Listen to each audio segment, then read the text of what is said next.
Hello, good morning, good afternoon, and good evening, depending on where you're watching me from. My name is Reverend Jane Nganga from Kenya. I'm a mother, a preacher, a minister of the gospel, and I'm truly blessed of the Lord. So the reason of having this channel is because in my life I've gone through a lot, and I would like to share a bit of my story with everyone. I am also planning to write a book, but I think sharing my story will be more effective. So keep tuned because we are going to share a lot.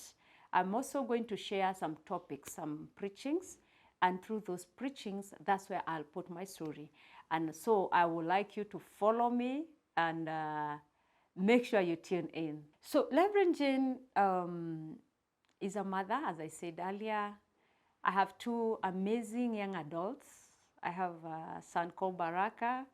Baraka is going to 25 years old, and I have a beautiful daughter called Wendo. Wendo will also be 19 in January. And throughout our story, we have a lot to tell. And what we have to tell is what the world needs today. I was born in Kenya, and 2 years after I was born, my mom and dad separated. And so for the longest time, I didn't know who my mom is and who my dad was. So it took me time because we were taken back to the village. And our village was not that pleasing. In those old days, they used to live in a mud thatched house. And so that's where, when I came to know myself, that's where I found myself. And I was being raised by my grandfather and my grandmother, who was somehow retarded. She wasn't in her, she was kind of not normal. And so we suffered a lot.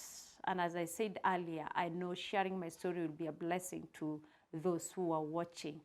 And so, so after 10 years, around 13 years, that's when my mom came back home from town. It wasn't a good life she was living, but when she came back home, the woman I expected to see in her, it was totally different because my mother came as a drunkard. She was smoking. And so because she wanted to keep up the standard in town, so she started selling local brews. Here we call them changa. And so it wasn't easy at all because that was not the life I desired to have. And so after a short time staying with my mother for like a year or so, I decided to run away from home. Running from home wasn't easy because I didn't know any other place apart from our village. But so I had to approach the nearby town. That's where I went, and I started a job, of course, as a house girl, because I was still very young. I was around 13 years old. And from that point, life became even more harder because I landed on the hands of someone people who don't appreciate humanity. Because this lady mistreated me a lot, and I was wondering, actually, during my entire childhood, I really hated God. And so I went through a lot in that house that was nearby our town. And there are words that this woman used to tell me. She used to tell me, you'll never become anything. Your life is doomed. Your poverty will kill you. And if you leave my house, you'll never become anything. And as I said, that's the reason why I'm sharing my story, because everything she said during that time, today is a different story. So after that, I went, I couldn't stay in that house. I just stayed for 6 months. And she was paying me only 200 bob. 200 shillings is like $2 for the entire month.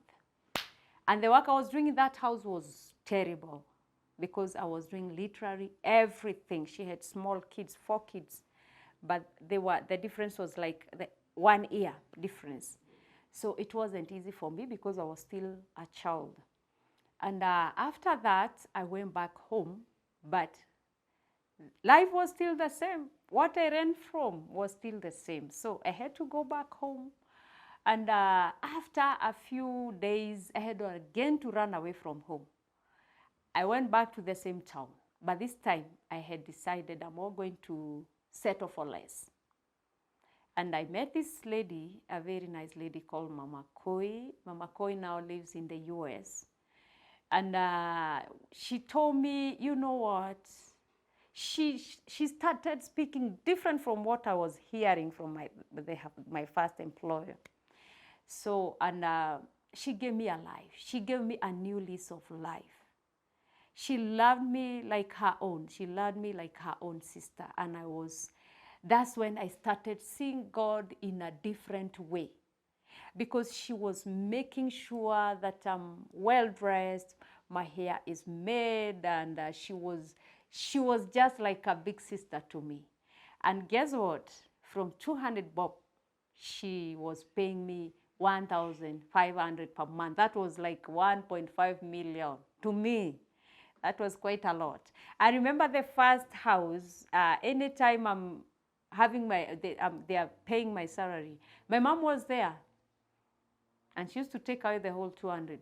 So it wasn't easy for me. And then when I got to this other house, life changed completely. And actually, that's where I started now going to church. That's where I realized, okay, then there is God. If this woman loves God this much, then there is that God.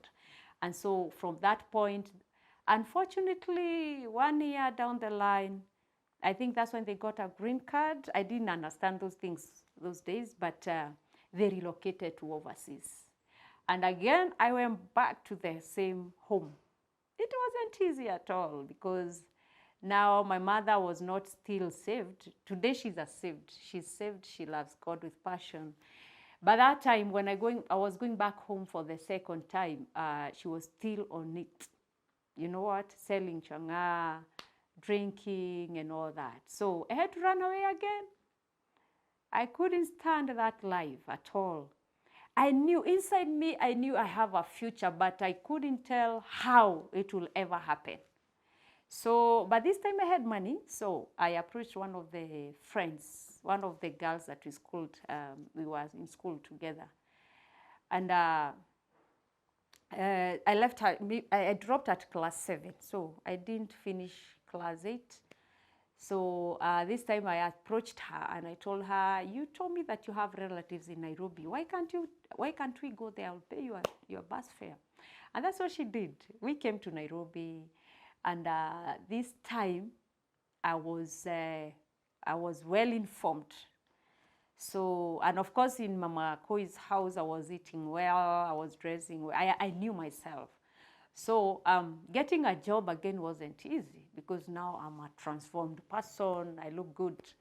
And she was like, okay, if you don't get job now, then me, I will leave. I'll go back to the village. She left me in Nairobi, and that's how I got my third job in Nairobi West, where again, I met another different set of people. They were good, yes. The lady was so good, but the husband was like, oh, this girl, I think I can do something, or I can take advantage. And he tried. I remember one day, this lady and the children, they were big, so they were all going to school. And so I was left in the house all alone. And this time, this guy decided he's not going to work early. And I didn't know he was left behind. So he woke up at around 10, and he asked me, Jane, I want you to go and buy soap for me. I want to take a bath. And because he's my boss, so I left everything I was doing. He gave me the money. I went to the shop. By the time he told me, when you come back, I want you to put that soap in the bathroom. Yeah. So when I came back, I went straight to the bathroom to at least to place the soap where he told me. I wanted to find him naked in the bathroom, but the door was locked. So when I opened the door, he was there waiting for me.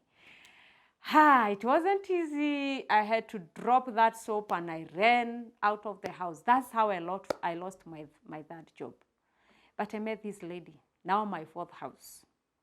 The fourth house I went to work for. And I went to the town, a small town within Westland, Nairobi West. And I stayed there throughout the day. I don't know what to do. I didn't have a phone. I can't call the lady and tell her what has happened. And I didn't go back to that house. So I lost again the few clothes I had. I lost them there. So I didn't have a place to sleep. So I slept under the bridge somewhere. In the morning, because it was very cold, I left without a sweater, so it was very cold. In the morning, I was just shivering. And I met this lady called Wamboi. She was going to work. There was a school nearby where I slept. And so I was asking strangers, especially women, I was asking them, I was standing by the road and asked them, can you offer me a job? And so this lady, she told me, which kind of a job do you want? I said, a house girl. I want to work as a house girl because that's all what I know. So she told me there's a lady in our office. She needs a house girl. So let me take you back to my home. It wasn't far from where I slept. Let me take you back home to my house. You go rest, take tea, relax, keep warm, and then I'll come for you at around 10. That was around 6 a.m. in the morning. So around 10 a.m. she came back and she told me, yeah, she said she wants someone. And that's how I landed on this now another angel called Wamboi. She was also Wamboi. My boss was Wamboi. So we went to her place. She was a single lady with one child, a very small young boy. And I started working there. And this is what she told me. From today, Jane, let me tell you, you will never work as a house girl again. My house is the last house to work as a house girl. And true to her words, that was my last house to work as a house girl. And after that, she enrolled me in a course, a dressmaking course. So in the morning, I used to take the boy to school, and then I go do my course. Then in the evening, I pass by the school. I pick the boy. We go back home. We lived like a sister. Actually, in that house, I forgot I was a house girl. And after I completed my course, she sold me a job in industry area. We were doing mass productions, whereby you make clothes in bulks. So I started working there, and that was the last house. And from that point, my life changed. So what do I want to tell someone? Maybe you are there, you are working as a house girl, you have given up, or not even as a house girl, because nowadays even to get a job is not easy. And again, today they are paid well. So even to get a house girl, to get someone as a house girl and they are not learned, you won't get that job. Nowadays it's not easy. So I want to encourage you. I don't know what you are going through. Maybe you have given up in life like I was. I remember I didn't want anyone to mention God around me because I was like, where is this God? I want to tell you, there is hope. There is hope in everyone. The reason why you are alive today is because God has a reason. God has ordained, He has already ordained your future. So what we need is just keep hopeful. There is nothing at all impossible with God. As we proceed, keep tuned in because I'm going to share a lot of my stories. I've gone through a lot to where I am today. I want to walk this journey with you because I know in one of two of my stories, your life will change and it will never be the same again. God bless you so much.